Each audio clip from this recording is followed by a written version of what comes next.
Saludos a todos los que tienen la oportunidad de poder apreciar este nuevo video. Siento haberme tardado tanto tiempo en poder subir otro video. De hecho, como ya saben, ustedes alumnos siempre estamos con bastantes responsabilidades, ¿no? Y más que todo cuando hay algunas fechas cívicas donde se requiere un trabajo a nivel educativo. El día de hoy les voy a mencionar de manera precisa, exacta, puntos claves para que puedan desarrollar preguntas de manera correcta sobre los derechos humanos. Ese va a ser el tema de hoy.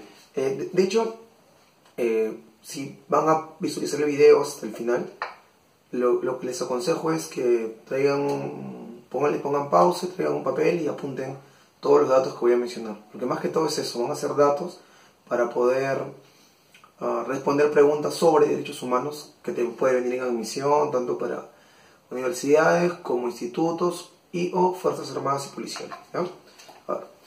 Número 1. ¿Desde cuándo existen los derechos humanos? Los derechos humanos existen desde el 10 de diciembre de 1948. 10 de diciembre de 1948. En el tercer Congreso de las Naciones Unidas, que tuvo como sede París, Francia, se aprobó y se divulgó, se propagó, se aceptó, se firmó la Declaración Universal de los Derechos Humanos. Ya saben, el 10 de diciembre de 1948. Ahora, 1948, recuerda que la Segunda Guerra Mundial termina en el año 45, 3 años después de la finalización de la Segunda Guerra Mundial. Recordando todos los abusos, la matanza, el holocausto, los mutilados, las bombas atómicas, todo lo que sucedió durante la Segunda Guerra Mundial. Por esa razón es que 3 años después que sucede todo este caos humano, los países o las naciones tratan de buscar y poner un punto final a este tema del abuso entre personas, ¿no?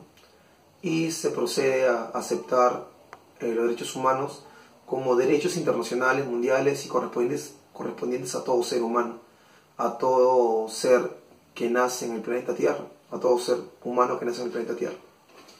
Por lo tanto, los derechos humanos entonces son facultades que al hombre le permiten vivir en libertad, que al hombre le permite, siempre y cuando se cumplan obviamente, le permite desarrollarse libremente, teniendo cosas básicas y necesarias como la alimentación, la salud, el trabajo, la vivienda, la protección por parte de los estados, etcétera, etcétera. El hecho que uno pueda opinar diferente, el hecho que uno pueda tener una posición política, posición religiosa, tener una ideología, el hecho de que tú puedas elegir a los que te representen o te puedan elegir a ti como un representante. Entonces todo ese tipo de características las tenemos porque los derechos humanos nos deberían garantizar este estado de cosas, deberían, ¿ya? Si te preguntan en el examen cuántos derechos humanos hay, tú vas a poner que existen 30 artículos y en cada artículo pues hay una especificación de lo que es el derecho, ¿no? Un derecho humano. Tiene un preámbulo y 30 artículos entonces, ¿sí? Los derechos humanos son 30 artículos y un preámbulo. Ahora, los derechos humanos están divididos en 3, los han dividido por generaciones. Los derechos de primera generación, segunda generación y tercera generación. Cada clasificación o cada etapa, por decirlo así, de los derechos humanos corresponde a un momento histórico y corresponde a un tipo de derechos. ¿Ya? Entonces, a ver, de los 30 artículos y preámbulo que hay, los primeros derechos humanos no se conquistaron, no se dieron después de la Segunda Guerra Mundial. Ahí se legalizaron, se han impuesto como necesarios para la humanidad. Pero ya desde la Revolución Francesa de 1789, recuerda, Revolución Francesa de 1789, la población, el pueblo francés, ya luchaba por igualdad ante la ley, por libertad, para poder opinar, pensar, discernir de manera independiente y autónoma, y también por la fraternidad y solidaridad entre los pueblos, ¿no? Recuerdan la máxima, el máximo pliego de reclamos o la consigna en la Revolución Francesa de 1789, liderada por Robespierre, el incorruptible: igualdad, libertad, fraternidad. El pueblo francés se rebela contra el autoritarismo y el despotismo de Luis XVI y María Antonieta, pues, ¿no? Recuerda de que en Francia había un triángulo social. Estaba primero la nobleza, luego estaba el clero y luego estaba el pueblo, o también llamado tercer estado o estado llano. Este pueblo sufría las penurias generadas por los nobles y por la iglesia, ¿no? Ellos eran los que tenían que cargar la economía del país trabajando, produciendo, para que los parásitos, las clases parasitarias superiores puedan aprovecharse y vivir de ellos. En este pueblo, en este tercer estado, ¿quién se encontraba? Estaba la burguesía como clase comerciante emergente, estaba también los artesanos, estaban los obreros, o bueno, los proto-obreros en todo caso, o los obreros incipientes, ¿no? Y el campesinado, ¿no? Sectores que vivían prácticamente en la miseria, trabajando día y noche, y de lo poco que ganaban tenían que darle tributo a la iglesia y a los nobles.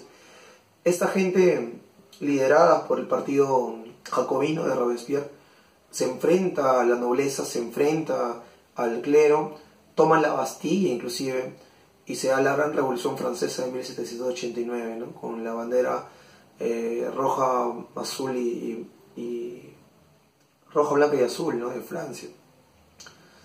En esta lucha podemos ver que estos derechos que se defienden ahí van a servirnos como base la primera generación de derechos humanos, los derechos de la primera generación, que toman como referencia los derechos por los cuales se luchó, se combatió en la Revolución Francesa de 1789.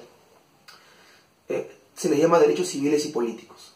Entonces, los primeros derechos humanos son los derechos civiles y derechos políticos, que son, entre otras cosas, derecho a la vida, derecho a la libertad de opinión, libertad de creencia, libertad de credo, libertad ideológica, derecho a la igualdad ante la ley, a que no haya discriminación, que nadie te pueda torturar, que nadie pueda abusar de ti físicamente, que nadie pueda ir contra tu dignidad. Son todos esos primeros derechos. Y derechos son los civiles, ¿no? ¿Y por qué derechos políticos? Porque tú vas a poder elegir y ser elegido. Va a haber derecho al sufragio universal.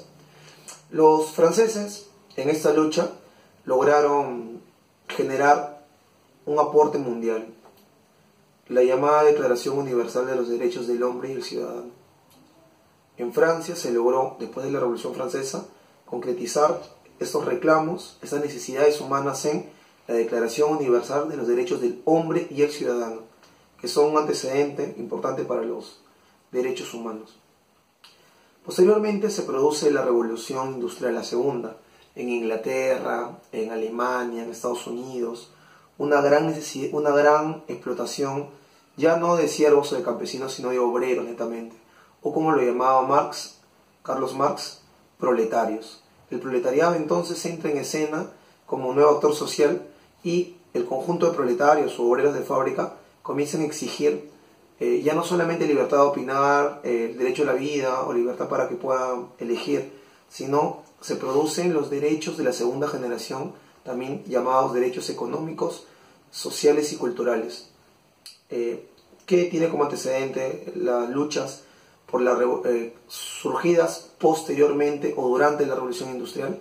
Recuerda de que se crea en toda Europa la Asociación Internacional de Trabajadores, que era la unión de sindicatos y federaciones y organismos de lucha obrera.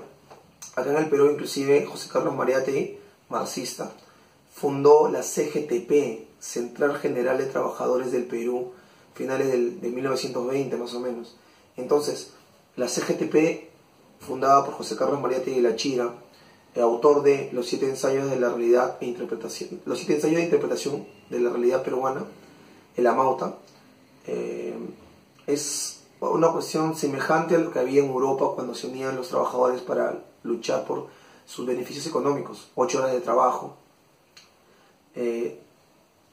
derecho al sindicato, derecho a la huelga, derecho a que se te paguen las horas extras, el derecho a que sea reconocido tu tiempo de servicio, el derecho a que las mujeres y los hombres puedan tener un trato igualitario en el trabajo, ¿no? Y cosas por el estilo. Recuerda de que los obreros exigen, o los sindicatos exigen 8 horas de trabajo no por una cuestión arbitraria, ¿no? Sino que se plantea de que el humano puede dividir su tiempo, sus 24 horas del día, en 3. 8 horas para trabajar, 8 horas para estudiar, o recrearse, o conversar, o salir con los hijos, o ver televisión, o leer, y 8 horas para descansar. 8, 8, 8, 3 por 8, 24, las 24 horas del día.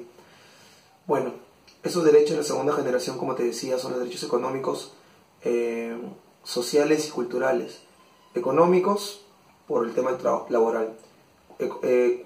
Sociales, por el tema educativo, porque también se exige una educación, se exige salud. Y culturales, por el hecho de que se exige poder mantener el patrimonio, preservarlo, cuidarlo, y que haya cultura para la población. Posteriormente, luego de las guerras de invasión que se dan en Indochina, en Corea del Norte, en Vietnam, los países que ya no son colonia, pero que estaban en peligro de volver a serlo, deciden luchar por los derechos de la tercera generación, o también llamados los derechos de la solidaridad o de los pueblos, en el cual se plantea netamente 2 puntos: derecho a un medio ambiente sano y derecho a la independencia de los pueblos, a la autodeterminación de los pueblos. O sea, si un pueblo, una cultura decide independizarse de un país, o decide ser autónomo, independiente, y ya no una colonia de un imperio, de un país imperialista, se tiene que permitir esto, ¿no? Entonces, derecho de la primera generación, o también llamado derechos civiles y políticos, tienen como base la Revolución Francesa y la Declaración Universal de los Derechos del Hombre y del Ciudadano.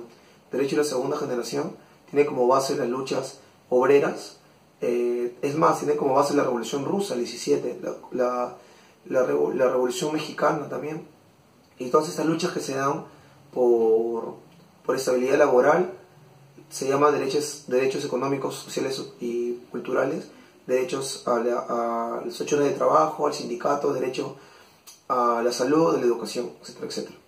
Y los derechos de la tercera generación que se dan luego de las invasiones imperialistas, que se llaman derechos de los pueblos o derechos de la solidaridad. Ahora bien, algunos datos más.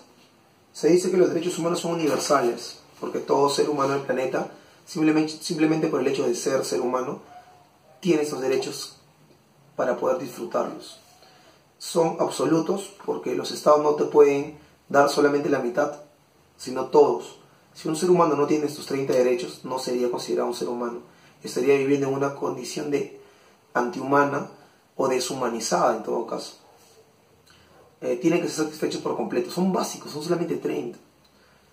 Son inalienables, porque yo no puedo decir, bueno, yo no quiero mis derechos, te los paso a ti, o yo quiero ser tu esclavo, págame tanto, y mis derechos se los paso a mi hijo, te los vendo a mis derechos. Son inalienables, son propios, son de uno mismo. Uno es el único que puede hacer disfrute y goce sus derechos.